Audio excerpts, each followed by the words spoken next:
بسم اللہ الرحمن الرحیم۔ آج کی اس ویڈیو میں ہم آپ لوگوں کو ابو جہل، ابو سفیان اور اخنس بن شریک کا دیوار سے لگ کر حضور صلی اللہ علیہ وسلم سے قرآن مجید سننے کا واقعہ سنائیں گے۔ سب سے پہلے اگر آپ لوگ ہمارے چینل پر نئے ہیں تو پلیز ہمارے چینل کو سبسکرائب کریں اور ساتھ ہی میں بیل آئیکن کا بٹن دبائیں تاکہ آنے والی ہر ویڈیو آپ لوگوں تک پہنچ سکے۔ تو چلیے شروع کرتے ہیں۔ ابو جہل کے بارے میں کہا گیا ہے کہ وہ رات کو چھپ کر حضرت محمد صلی اللہ علیہ وسلم کی قرآن سننے آیا۔ اسی طرح ابو سفیان اور اخنس بن شریک بھی آئے تھے۔ ایک دوسرے کی خبر نہ تھی ان کو۔ صبح تک تینوں چھپ کر حضرت محمد صلی اللہ علیہ وسلم سے قرآن سنتے رہے۔ دن کا اجالا ہونے لگا تو واپسی میں ایک سنگم پر تینوں کی ملاقات ہو گئی۔ ہر ایک نے ایک دوسرے سے کہا کہ تم کیسے آئے تھے؟ جب بات کھلی تو آپ سب نے آپس میں یہ معاہدہ کیا کہ ہم کو قرآن سننے کے لیے نہیں آنا چاہیے، کہیں ایسا نہ ہو کہ ہمیں دیکھ کر قریش کے نوجوان بھی آنے لگے اور آزمائش میں پڑ جائے۔ جب دوسری رات ہوئی تو ہر ایک نے یہی گمان کیا کہ وہ دونوں نہیں آئے ہوں گے، چلو قرآن سن لے۔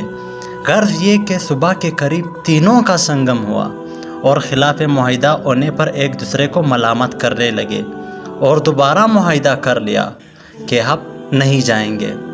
سبحان اللہ!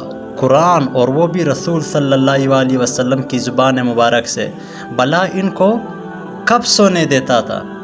اور جب تیسری رات آئی تو پھر تینوں حضرت محمد صلی اللہ علیہ وسلم کی مجلس میں گئے۔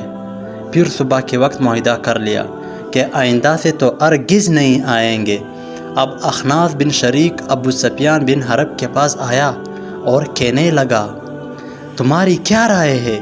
تم نے محمد صلی اللہ علیہ وسلم سے جو قرآن سنا اس کے بارے میں کیا کہتے ہو؟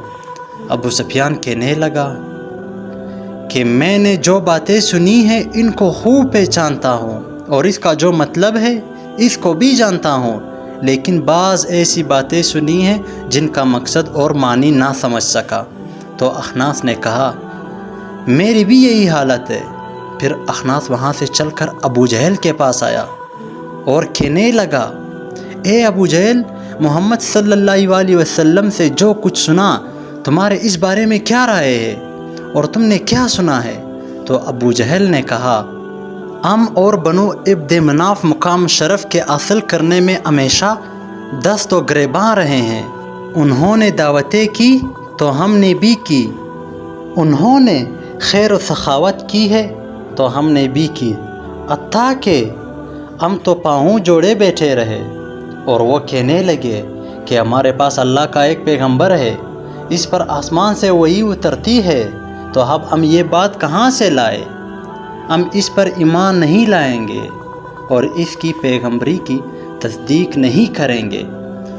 اخنس یہ سن کر چلا گیا، لیکن افسوس کہ حق کو حق سمجھ کر بھی ایمان نہ لائے اور یوں ہی جھوٹی چودراہٹ کے تحفظ میں جہنم کا سودا کر بیٹھے۔ پیارے دوستو، یہ تھی حضرت محمد صلی اللہ علیہ وسلم سے ابو جہل، ابو سفیان اور اخنس بن شریک کے قرآن سننے کا واقعہ۔ پیارے دوستو، وہ تینوں ہر شام کو یہی معاہدہ کر لیتے کہ آج کے بعد ہم نہیں آئیں گے، لیکن وہ پھر بھی آ جاتے۔ آج کے لیے اللہ حافظ، انشاءاللہ پھر ملتے ہیں اگلی ویڈیو میں۔